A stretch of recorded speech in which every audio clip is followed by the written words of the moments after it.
Hello guys, कैसे हैं आप लोग। आई होप आप सभी अच्छे होंगे। तो आज मैं बात करने वाली हूँ अरवल लेजेंड के बारे में। तो चलिए स्टार्ट करते हैं। The slit mouth women. 1970 में जापान बहुत तेज़ी से ग्रो कर रहा था। जितनी ही तेज़ी से जापान ग्रो कर रहा था उतनी ही तेज़ी से लोगों के दिल में खौफ फैलता जा रहा था। पर इस किस चीज़ का ये खौफ था? क्या कोई साइकोपैथ घूम रहा था, साइको किलर घूम रहा था, या कोई किडनैपर घूम रहा था? तो चलिए जानते हैं। द स्लिट माउथ वुमेन, ये एक वो लेडी थी जो बच्चों के पीछे पीछे घूमती थी और बच्चों से पूछती थी, एम आई ब्यूटीफुल? अगर बच्चा ना बोलता तो उसके हाथ में एक कैंची होती थी, जिस सीजर से वो उसके मुंह से लेके उसके कान तक उसको काट देती थी, उसके गाल को पूरी तरीके से, जैसे कोई पेपर को काटा जाता है। और उसी दर्द के वजह से बच्चों की डेथ हो जाती थी। जितनी तेजी से बच्चे की डेथ हो रही थी उतने ही डर में आके पेरेंट्स ने अपने बच्चों को स्कूल जाने से ही भिजाने से ही मना कर दिया। इतना दहशत फैल गई थी इस चीज़ की, इतनी दहशत फैल गई थी कि बच्चों को घर से तक नहीं निकलने दिया जा रहा था। और इसी बात पर गवर्नमेंट ने बच्चों को स्कूल ले जाने से लेकर स्कूल से घर वापस लाने तक के लिए पुलिस फोर्स का यूज़ किया। उनकी प्रोटेक्शन के लिए पुलिस फोर्स लगाई गई। इतनी दहशत थी इस स्लिट माउथ वुमेन की। बट ये दहशत रुकने का नाम ही नहीं ले रही थी। जितनी तेज़ी से ये दहशत फैल रही थी उतनी तेज़ी से ही अफवाहें फैलती हैं कि ये है क्या और क्यों। आपको तो पता ही है लोग कितनी बातें करते हैं, लोग नई नई कहानियाँ बनाते हैं। तो इस स्लिट माउथ वुमेन से बचने के लिए दो तरीके भी आए थे, दो उपाय आए थे। पहला उपाय, अगर बच्चे से पूछा जाए एम आई ब्यूटीफुल, कोई वुमेन आके पूछे तो उसको बोल देना है नो यू लुक एवरेज। अगर वो ऐसे एवरेज बोलता तो जो स्लिट माउथ वुमेन थी वो कंफ्यूज हो जाती और बच्चे को भागने का टाइम मिलता। और यहीं पे दूसरा उपाय ये था, अगर कोई लेडी आपसे पूछे एम आई ब्यूटीफुल तो आपको कुछ कॉइन्स या फिर हार्ड कैंडी फेंक देनी है, जिसको वो उठाने में लग जाएगी और आपको भागने का टाइम मिलेगा। ये थे उपाय। पर ये कुचिसाकी ओना जो स्लिट माउथ वुमेन थी, ये स्लिट माउथ वुमेन बनी कैसे? चलिए जानते हैं इसकी कहानी। वैसे इसकी कहानी दो आई है जापान में, दो बताई गई थी। नेट पर भी दो ही हैं।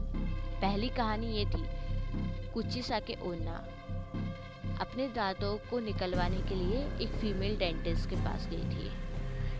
उस डेंटिस्ट उसकी ब्यूटी को देखकर इतनी जेलस हो गई कि उसने उसका मुंह कान तक काट दिया।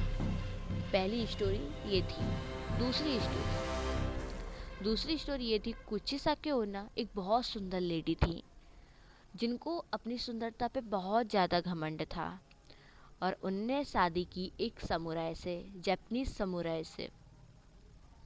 जब जापानीज समुराई घर पर नहीं थे तो कुचिसाके ओना किसी और इंसान के साथ, किसी और आदमी के साथ शारीरिक संबंध बना रही थी। और उनके हस्बैंड ने उनको ये सब करते हुए देख लिया और उनने तुरंत गुस्से में आके अपनी तलवार निकालकर उनका मुंह से लेके कान तक उनके फेस को काट दिया। और फिर पूछा, क्या तुमको अभी भी अपनी सुंदरता पर घमंड है? और इसके बाद उनकी डेथ हो गई। तो ये थी हिस्ट्री, ये दो कहानी थी जो वहाँ पर बताई गई, मतलब जो अभी गूगल पर है। पर 1979 में न्यूज़पेपर में एक न्यूज़ छप के आई कि कुचिसाकी ओना की डेथ हो चुकी है बिकॉज ऑफ कार एक्सीडेंट, कि वो किसी बच्चे को मार के जा रही थी, भाग रही थी और कार से टकरा के वो मर गई। पर क्वेश्चंस यहाँ पर आते हैं का पहला क्वेश्चन ये होता है कि हमेशा बच्चों को ही क्यों अपना वो बनाती थी, बच्चों को ही टारगेट क्यों करती थी ये?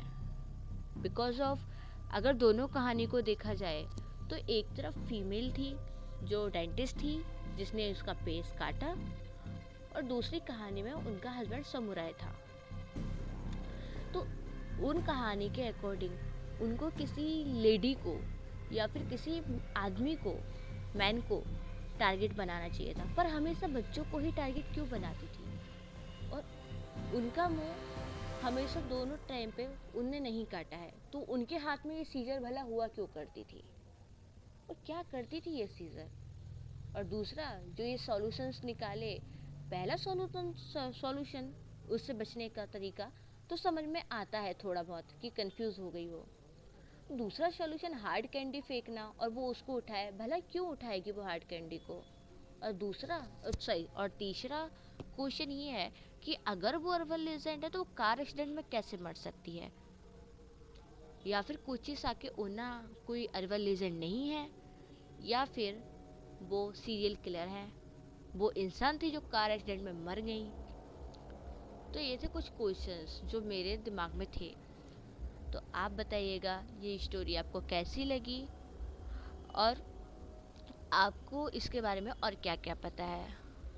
तो चलिए आगे आप मुझे कमेंट सेक्शन में बताइएगा कि आपको कौन सा हॉरर रिचुअल या हॉरर इंसिडेंट या कौन से अर्बन लेजेंड के बारे में जानना है। वैसे इस अर्बन लेजेंड ये कुचिसाके ओन्ना के ऊपर एक मूवी भी आई है, आप देख सकते हैं, आपको यूट्यूब पे आराम से मिल जाएगी। तो चलिए, अगर आपको पसंद आई हो तो लाइक कीजिएगा, कमेंट कीजिएगा, शेयर कीजिएगा। एंड हाँ, कमेंट सेक्शन में मुझे आपको कोई हॉरर इंसिडेंट या किसी हॉरर रिचुअल के बारे में या ऐसे ही कोई अर्बन लेजेंड के बारे में अगर आपको जानना है तो आप मुझे बताइएगा। और हाँ, कमेंट सेक्शन में ये ज़रूर बताइएगा कि आपको वीडियो कैसी लगी। तो चलिए बाय, टेक केयर।